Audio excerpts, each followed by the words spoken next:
So hello friends, welcome back to another new video. तो final guys MBA की कैपरन 1 की जो ऑप्शन फॉर्म फिलिंग प्रोसेस है वो अब खत्म हो चुकी है। एंड अब इसके बाद आएगा गाइज सबसे इंपॉर्टेंट अपडेट, जो कि रहता है गाइज अलॉटमेंट लेटर का अपडेट, जिससे हमें ये समझ में आएगा कि हमें कैपरन 1 में कौन सा जो कॉलेज है वो अलॉट हुआ है। तो इस वीडियो में गाइज मैं आपको बताऊंगा कि कब हमारा जो अलॉटमेंट लेटर है वो रिलीज़ होगा, कितने बजे तक जो अपडेट है वो आ सकता है। साथ ही में इस वीडियो में गाइज मैं आपको सैम्पल अलॉटमेंट लेटर जो है वो भी दिखाऊंगा, जिससे आपको समझ में आएगा कि एक्चुअल में जो अलॉटमेंट लेटर है वो कैसा रहता है एंड उसमें कहाँ पे मेंशन रहता है कि हमें कौन सा जो कॉलेज है वो अलॉट हुआ है। तो वीडियो पूरा एंड तक देखते रहिए। एंड अगर आप इस चैनल पे न्यू हो गई तो सब्सक्राइब जरूर से कर देना, ताकि आपको ऐसे ही अपडेट्स के थ्रू सारी जो इन्फॉर्मेशन है वो मिलती रहे। तो सबसे पहले तो गाइज मैं आपको जो इंपॉर्टेंट डेट्स है वो दिखा देता हूँ, जो कि सबसे इंपॉर्टेंट है हमारी पूरी प्रोसेस में। तो इंपॉर्टेंट डेट्स अगर हम देखते हैं गाइज, तो यहाँ पे देखो, आप देख सकते हो कैपराउंड 1 की जो ऑप्शन फॉर्म की डेट्स है वो दी थी, जो कि दी गई 10 तारीख से लेके तो 12 तारीख। एंड अब जो प्रोसेस है वो खत्म हो चुकी है। अभी हमारा गाइज जो प्रोविजनल अलॉटमेंट लेटर है, display of provisional allotment for कैपराउंड 1, ये जो है गाइज वो रिलीज़ होगा 14 अगस्त 2024 को। एंड इस तारीख को आपको ये पता चल जाएगा कि आपको कौन सा जो कॉलेज है वो अलॉट हुआ है।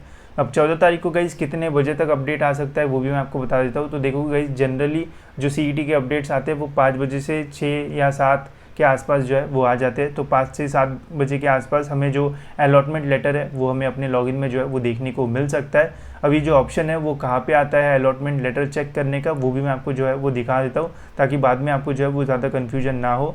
तो देखो गाइज, यहाँ पे आपको आना है एंड लेफ्ट हैंड साइड में जो इंपॉर्टेंट लिंक्स होती है, यहाँ पे गाइज हमें अलॉटमेंट लेटर का जो अपडेट है वो देखने को मिलता है। मैं आपको लास्ट ईयर पोर्टल के थ्रू भी जो है वो दिखा देता हूँ, ताकि आपको समझ में आए कि एक्चुअल में अलॉटमेंट लेटर जो है वो ऑप्शन कहाँ पे आता है। तो जनरली इस साइड में ही जो है वो अपडेट आता है। तो अगर ये ओपन होगा तो खोलने की कोशिश करते हैं इसको। ठीक है, तो ये हो चुका है ओपन। तो देखो लेफ्ट हैंड साइड में गाइज यहाँ पे आपको इंस्टीट्यूट वाइज अलॉटमेंट का ऐसा एक जो अपडेट है वो देखने को मिल जाता है। एंड जब आप लॉगिन करोगे तो लॉगिन में भी गाइज वहाँ पे आपको एक जो अपडेट है वो देखने को मिलेगा, जिससे आपको ये पता चलेगा कि आपको कैपराउंड 1 में कौन सा जो कॉलेज है वो अलॉट हुआ है। बाकी यहाँ पे इस बार जो ऑप्शंस है वो आ जाएंगे। तो ये लास्ट ईयर का पोर्टल था एंड ये है गाइज हमारा इस साल का पोर्टल। तो यहाँ पे जैसे ही आप रिलीज़ हो जाएगा वैसे हमें जो ऑप्शन है वो देखने को जो है वो मिल जाएगा। ठीक है, एंड टाइम की बात करें तो 5 से 7 बजे के बीच में रिजल्ट आ जाता है। अगर इस बीच में नहीं आएगा तो फिर रात को 12-1 बजे के आसपास जो अपडेट है वो आता है। तो 5 से 7-8 तक अगर नहीं आता है तो वेट मत करना, फिर डायरेक्ट फिर रात को 11-12 बजे जो है वो एकदम लेट आता है, तो फिर डायरेक्ट अगले दिन ही जो है वो चेक करना है। अगले दिन छुट्टी भी है, कोई भी प्रोसेस नहीं है अगले दिन, तो आराम से जो है वो चेक कर सकते हो। फिर 16 तारीख से लेके तो 18 तारीख के बीच में आपके लॉगिन में आपको बेटरमेंट फ्रीज के जो ऑप्शन है वो देखने को मिलेंगे। अगर आपको जानना है बेटरमेंट फ्रीज क्या होता है तो मुझे कमेंट्स में बता दो, मैं डिटेल में इसके ऊपर जो है वो वीडियो बना दूंगा। तो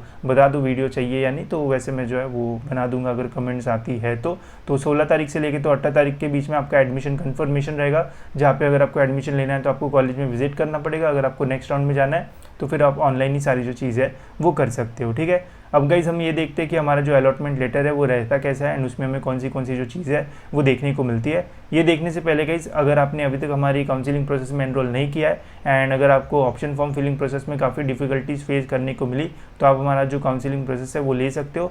इसमें गाइज हमने डिटेल में बताया था कि कैसे आपको कॉलेज की जो लिस्ट है वो बनाना चाहिए। साथ ही में लाइव सेशन लेके काफ़ी सारे स्टूडेंट्स के डाउट्स भी सॉल्व किए थे एंड सैम्पल लिस्ट कैसी बनाना चाहिए उसके भी जो मॉड्यूल्स है वो भी अपलोड किए हैं। तो अगर आपकी कैपराउंड 1 की लिस्ट अच्छे से अपलोड नहीं हुई है या फिर रिजल्ट लगने के बाद आपको अच्छा कॉलेज नहीं लगता है, तो आप इस काउंसलिंग में एनरोल कर सकते हो एंड जान सकते हो कि किस टाइप से आपको लिस्ट बनाना चाहिए, ताकि आपको कोई भी कैपराउंड में इजीली कोई जो कॉलेज है वो मिल जाए। बाकी फिर हम मैनेजमेंट कोटा, कैपराउंड 2-3 की स्ट्रैटेजी कैसे रहना चाहिए एंड वैकेंट राउंड्स तक कैसे आपको जाना चाहिए उसके भी मॉड्यूल्स अपलोड करेंगे, तो जिससे आपको ओवरऑल पूरी जो इन्फॉर्मेशन है वो मिल जाएगी। तो इसके लिंक आपको डिस्क्रिप्शन में मिल जाएगी, वहाँ से गाइस इसमें आप एनरोल कर सकते हो एंड हमारे ग्रुप में जो है वो ज्वाइन कर सकते हो। ठीक है, तो चलिए गाइस अब हम देखते हैं कि हमारा जो अलॉटमेंट लेटर है वो रहता कैसा है। तो कुछ इस टाइप से आपका जो अलॉटमेंट लेटर है वो आपको देखने को मिलेगा। सबसे पहले तो गाइस यहाँ पे आपकी सारी जो बेसिक इन्फॉर्मेशन है वो रहेगी, जिसमें आपको सारी जो डिटेल्स है वो देखने को मिलेगी। फिर यहाँ पे आपका कैंडिडेट टाइप रहेगा। ठीक है, फिर यहाँ पे आपको प्रोविजनल अलॉटमेंट की जो डिटेल्स है वो देखने को मिलेगी। जैसे लास्ट ईयर स्टूडेंट को जो है वो ये वाला जो कॉलेज है वो लगा था Heeraben Nanavati institute of management and research for women Pune, MBA वाला कोर्स था, इसका चॉइस कोड था ये, सीट टाइप अलॉटेड था ऑल इंडिया। अब ये जो स्टूडेंट है वो है महाराष्ट्र स्टेट टाइप ए की एंड सीट टाइप इसको ऑल इंडिया लगा। तो देखो सीट टाइप जो है वो कुछ भी लग सकता है। ठीक है, इससे कोई मतलब टेंशन मत लेना कि मेरा कैटेगरी तो OBC है और मुझे जो सीट टाइप है वो ओपन मिल गया तो क्या मुझे ओपन का फीस पे करना पड़ेगा? ऐसा नहीं होता है गाइस, ठीक है। आपको जो सीट टाइप है वो कोई भी जो है वो मिल सकता है। कैटेगरी फॉर एडमिशन यहाँ पे पहले से ही जो है वो मेंशन रहेगा। जो भी कैटेगरी ऑफ एडमिशन यहाँ पे मेंशन रहेगी वही फीस आपको जो है वो पे करना पड़ता है। बाकी सीट टाइप जो है वो आपको कुछ भी लग सकता है, तो उसका जो है वो टेंशन मत लेना। बाकी काउंसलिंग प्रोसेस में और भी डिटेल में मैं इसके बारे में जो है वो समझाऊंगा। फिर बाकी यहाँ पे आपके जो रैंक्स है वो रहेंगे एंड जो कॉलेज आपको अलॉटेड रहेगा वो आपको यहाँ पे जो है वो देखने को मिलेगा, ठीक है। बाकी इसको कौन से प्रेफरेंस का कॉलेज मिला वो भी आपको यहाँ पे जो है वो देखने को मिलेगा।